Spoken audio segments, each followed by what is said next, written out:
other than that, I think it's about time to start talking about EECOM and give away our first teacher award. If I could invite Ryan up here.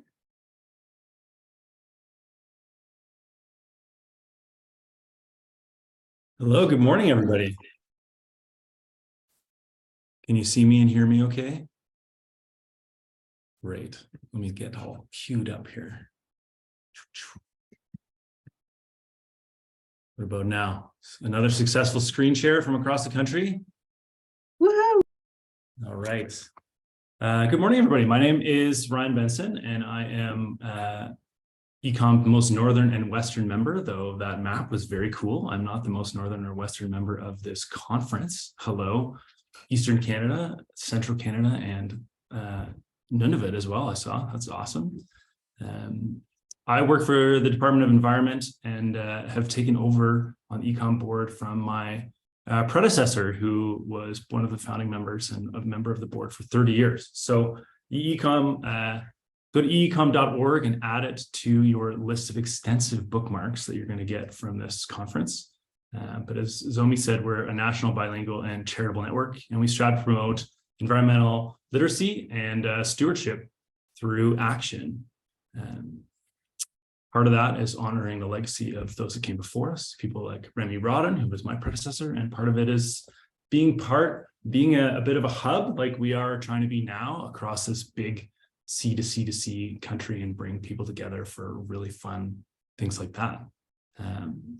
Because we were started in 1995, we've been celebrating outstanding contributions to the field of environmental education and communication for decades now.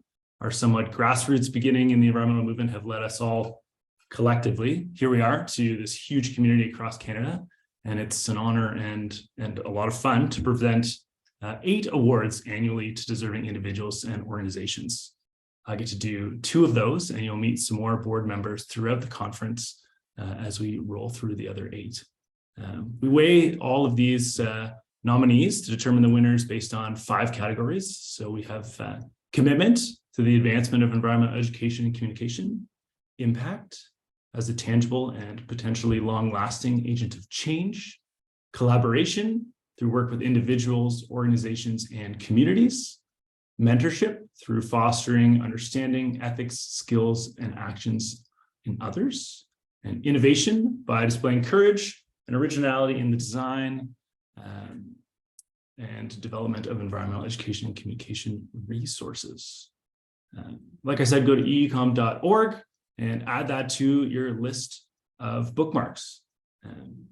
I should also mention that I'm on the lands of the Kwantlen and Tonquichan Council that's 2 of the 14 First Nations that we have up here in the Yukon, and they are celebrating their 50th anniversary of an amazing guiding document called Together Today for Our Children Tomorrow that you might have seen in the national news. So people are very fired up about the legacy of that, which includes the founding of a First Nations school board, which is pretty cutting edge and about 50 years in the making. We just got that done last year. So lots of exciting things happening up in the Yukon. I see Jordan shaking your head. Is that a me? No. Okay.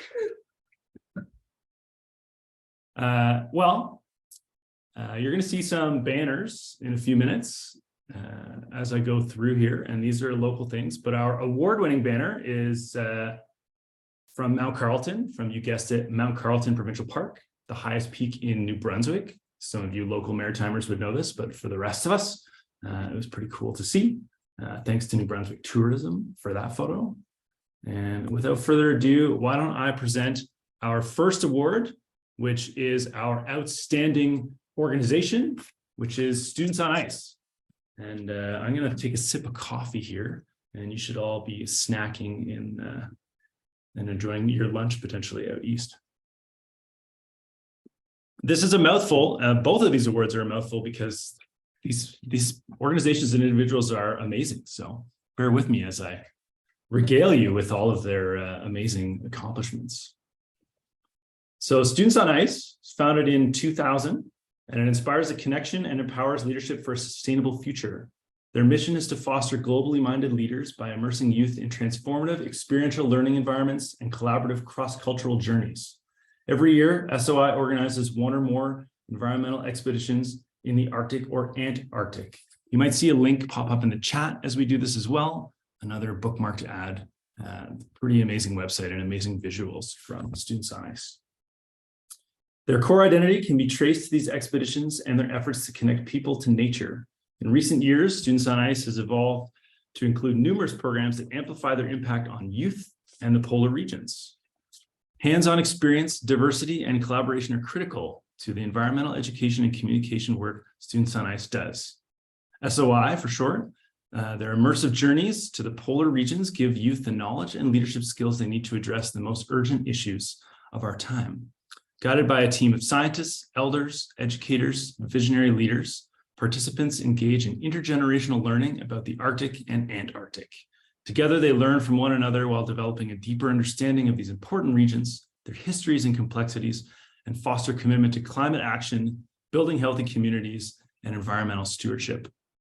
Students on Ice has led over 40 expeditions to the Antarctic, Arctic, and places in between. They're recognized as a global leader in environmental education and communication and youth engagement. Students on Ice reaches and impacts youth beyond those who participate in these life-changing expeditions through their multimedia content, conferences, events, presentations, and workshop. You should check these things out. Students on Ice digital and outreach initiatives connect, get this, more than 250 million people every year in the knowledge, experiences, and impacts that their youth gain on expeditions.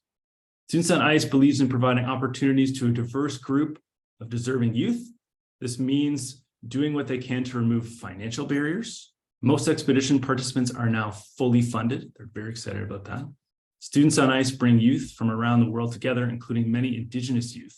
While traveling in the Arctic, many Inuit youth and staff help engage participants in learning about their homeland, providing unique perspectives on Indigenous knowledge. Youth from 52 countries and 450 communities across Canada, including alumni from every community across Inuit Nunavut, have participated in Students on Ice expeditions. Students on Ice programs are transformational because they harness the power of connections, changing hearts and minds, and driving their participants to build a better tomorrow. Not only that, they're obviously also in some of the most beautiful places and fast-changing places in the world. These expeditions are eye-opening, and they are only the first step in a lifelong journey of growth and empowerment. As soon as participants step away from their expedition cohort, the Students on Ice alumni program welcomes them with support to translate inspiration into action, what we're doing here. Today, Students on Ice offers 10 post-expedition programs to engage alumni in leadership development and building their professional capacity. It's for these reasons we congratulate Students on Ice as this year's recipient of EECOM's Outstanding Organization Award. Thank you to Students on Ice for your far-reaching and continued impacts to build a better future for nature and for our communities. So that's our first one of 8. And we actually have our second award recipient with us on the call today, Serge La Rochelle. Hello, nice to see you.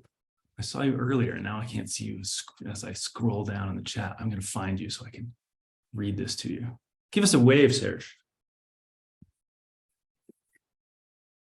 There he is. Let me see if I can change my next slide here. Oh, what? Dun, dun, dun. I am so excited that Serge is winning this award. I can't think of somebody who's more deserving, and also somebody who is more humble and might get overlooked for other awards because of being just such a quiet person. Geez, that's the third time I've used the word humble today. I guess it's a mood. Let me make this big so we can all celebrate him. There he is.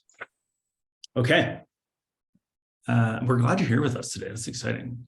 Serge is the program coordinator at Pédocokang Sustainable Development Group, specializing in ecological landscaping and environmental education. For many years, he's been an expert in helping local schools establish key teaching gardens using many ecological practices and linking them to curriculum. His skill with linking gardens to curriculum expands far beyond simply growing plants. In some instances, he's guided schools in harvesting, selling produce, cooking and preparing school-grown food, and linking to health, collaborating with local food producers, farmers, and markets. Local schools that don't have a garden of their own are also invited to take part in cultivation and harvest at the community garden he helps to run, recently recognized nationally as a formidable community food project by Greener Green Space, another organization to look up, for integrating community food with watershed protection, preventing coastal erosion, and encouraging native species. This massive community garden provided more than 3,000 kilograms of fresh food to Serge's community in 2022 via kitchen skills programs, food banks, and community meals. In addition to his outstanding work with school gardens, he's been an active participant in provincial and national environmental education initiatives through his career. He's a founding member of Great Minds Think Outside program, equipping educators with the skills they need to teach their students outdoors in any subject, grade, or season. He has been active in the New Brunswick's Environmental Network Sustainability Education Alliance and the Children's Environmental Health Collaborative since their beginnings. He also played an active part in the New Brunswick Regional Case of the Environment, Community and Health Observatory Project, which connects students in Kokang with counterparts in BC and help facilitate walkthrough activities in their local riparian areas using art to tell a story about watersheds and ecological footprints through photo voice, which a lot of you have likely heard of. Serge proudly upholds La Francophonie and celebrates Acadian heritage and culture in all his projects. And that's why we're celebrating Serge as an outstanding individual in an organization. Congratulations, and thank you for all of your work. That's what I have for now, but I'm happy to answer questions about EECOM. I don't want to put Serge on the spot, but if anyone has questions for him and he's willing to come out of his shell a bit, we could ask him questions about food, whatever you need as we go here. It's not even light yet here in the Yukon, and here I am fired up about this. Well, I'm certainly honored. It was a huge surprise, and I know the depth of the work that EECOM has done. So I do have a couple of things I'd like to mention. I'd like to do it en français, if that's okay. Of course. J'aimerais reconnaître le support des collègues, de mes I collègues. would like to thank the entire committee and the organizing committee for their support, who have always encouraged the activities, whether they be in gardening, in the kitchen, cooking activities, but also all my colleagues who have supported the environmental activities in our region, the universities, the different partners we're working with, without whom all these activities, community activities, would not have seen the light. I would like to thank also all the teachers, the professors, and everyone who has supported our project and who have upheld these projects and led them to materialize, and who have integrated them in their program and allowed us to plant those trees everywhere we could. And of course, I would like to thank all our students who have participated in their own way and who continue to inspire me daily. Thank you. Merci. Thanks, Serge. Merci. I hope to see a bunch of you in the next sessions, and I wanted to let you know that our next award for Outstanding Educator is going to be presented by Adam, who you will see. He's another member of our board, our fearless leader, and much more bilingual than me. And that'll be tomorrow between 11 and 11:10 a.m. Atlantic time.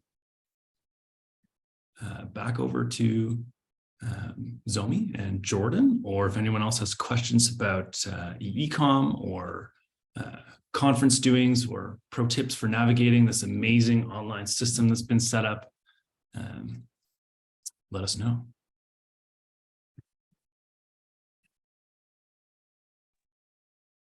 Thank you so much, Ryan. Et Serge, félicitations. Je pourrais pas être plus content de savoir que c'est. I couldn't be more pleased, Serge, to see that you have won this prize. This award is so well deserved. Forgive me for my French, but I tried my best. Yes. Thank you again, Ryan, for sharing those awards with us, and congratulations to SOI and Serge for winning those awards. Now we are going to have Jaclyn Roach come up onto the stage to give us an introduction to Brave Spaces. And I will just quickly tell you a few things about Jaclyn. Jaclyn is a high school ELA teacher in Saskatchewan who is passionate about impacting her students in a positive way. Jaclyn has taught in multiple school divisions and recognizes the needs for social emotional learning in the classroom and the power it has to improve student outcomes. So I will let Jaclyn take it away with an intro to Brave Spaces. Welcome, Jaclyn. Hi, thank you so much, Jordan. Okay, I'm going to try and share my screen and hopefully we don't mess this up. But let's see. Everyone is seeing a presentation, I hope. Yes, full screen presentation.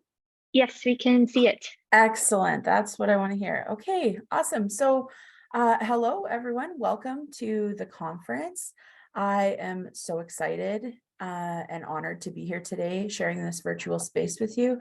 And similar to Zomi, I feel very humbled by being asked to join you today. So thank you very much. So my name is Jaclyn Roach.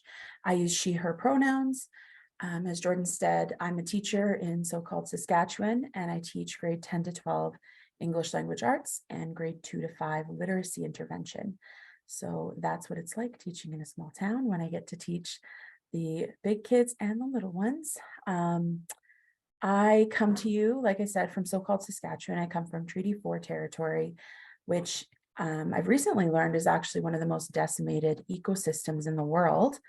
And there's only about 8% of this territory that's still considered native. So I'm really grateful to people like you who are invested in and committed to seeing ecological healing in our physical spaces. So thank you for that. And I hope that you get something out of today. So my role during this introduction is, or during the opening, I should say, is to introduce all you folks to the idea of brave space and to help create a brave space, or as brave of a space as we can in this virtual space. I think it's really important to start with the question of why do we say brave space and not safe space? Typically in buildings, we see those signs in schools, office buildings, at meetings we attend that declare a space to be safe, quote unquote safe. Although I think that people who hold safe spaces or put these signs up in their space are well-intentioned, the reality is that no space is inherently safe for somebody. We all come to one another with different ideas and histories, positionalities, experiences, and different stories that impact how we show up in spaces just like this one.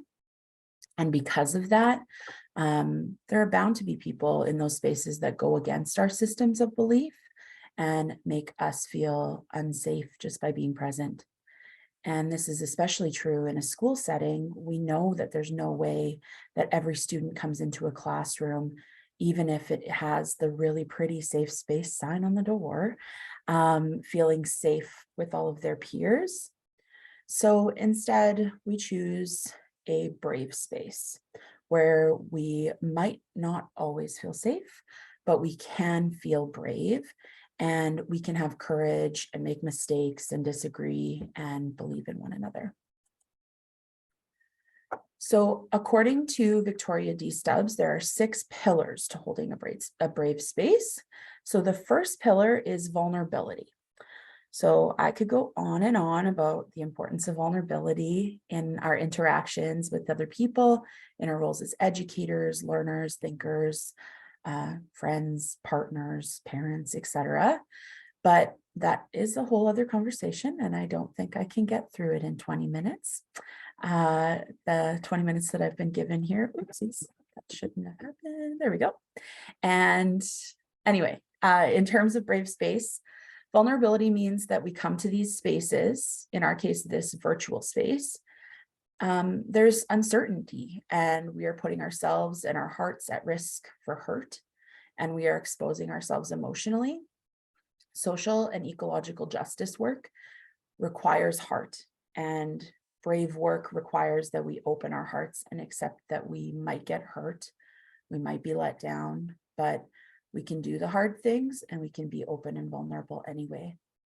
We show up in our vulnerability by asking questions when we don't understand things, and sharing our story and our positionality so that our own complexities frame our comments so that other people understand where we're coming from. The second pillar that Stubbs has decided on is perspective. So again, we all come into this space with our own perspectives or lenses in which we view the world. This pillar isn't asking us to put on someone else's lenses or to look at the world through somebody else's eyes, but rather to accept that we all have different perspectives and respect that. So if we want to work within brave spaces, we must seek to understand why others think the way they do and understand why they see things differently than us. So we show up with perspective in brave spaces by listening to understand instead of listening to respond. The third pillar that comes from Stubbs' work is to lean into fear. So this idea comes from, a similar place as zone of proximal development. If we want to learn, we need to go beyond what we already know and put ourselves in situations that might make us uncomfortable. We need to be willing to take a risk in a brave space, and we need to be willing to take a risk in order to learn and to grow. So leaning into our fears in this virtual space looks like doing things that might make us nervous, reframing our mindset around fear. So rather than allowing fear to hold us back, we need to allow it to propel us forward. Stubbs's fourth pillar is critical thinking. And according to Gambrell and Gibbs, quote, critical thinking involves the careful examination and evaluation of beliefs and actions. It requires a genuine effort to critique fairly all views, preferred and unpreferred, using rigorous criteria, end quote. This means that to work within a brave space, we need to question ourselves and question one another. These questions should open conversation and allow us to have meaningful, often complex conversations. So in a brave space, critical thinking looks like being open to the possibility that we don't know everything and that our thoughts might be limited, not taking critique as a personal attack. This one is the hardest for me. As a people pleaser, I often take criticism of my ideas really personally, but it's something that I'm working on. And again, in brave space, it's about claiming humility and saying that, like, I'm not the best at everything. I don't know everything. And so, like I say, this is one area that I am struggling, and it really requires me to work hard to show up in this way. And so I think that that's part of me showing up in a brave space as well. So we need to see critique as an opportunity to grow, rather than something that is personal or should pull us down. Stubbs's fifth pillar is to examine intentions. So it's important in a brave space to consider our own impact on the conversation. Are you choosing to speak because you think that what you have to say will add to the discourse? Or are you speaking in a way that is self-serving? I think it's also important here to recognize the space we take up in these conversations and whether it really is our space to take up. The reality is that impact trumps intention every time, but we can be conscious and aware of the impact that our choices will have while focusing on our own intentions. So in brave spaces, examining your own intentions looks like asking yourself a few questions. including like, is this or is what I'm about to share moving the conversation forward? What are my reasons for my sharing or my actions? What do I hope will happen if I move forward with this? So this pillar is really about questioning ourselves and examining why and how we show up in these spaces. And the sixth and final pillar on Stubbs's list is mindfulness.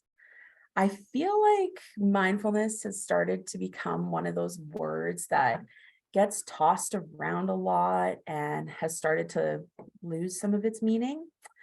Like how many people have attended a staff meeting or gotten an email from a higher up somewhere reminding you to be mindful and you will feel better. Because I know that I have, and it honestly just kind of makes me want to throw up a little bit. But anyway, I digress. So in our situation, in this context, let's take mindfulness for its true meaning and use. So being mindful in a brave space means allowing yourself to be present with intention. Sometimes when we are dealing with difficult topics, or more likely in this situation, dealing with topics that we are very passionate about, it's easy to step out in our brains and start thinking about or worrying about or wanting to say something about other things, either things that are off topic, not connected, that kind of stuff. Or maybe it is connected and you're just really fired up. I'm not sure, but it's important to practice mindfulness and to bring yourself back, be present with the other learners in your space. So in a brave space, mindfulness looks like slowing down and pausing before reacting and really focusing on enacting those first 5 pillars. So before I leave you today and send you off into this virtual world of learning and knowledge sharing, I want to offer you an invitation to a brave space.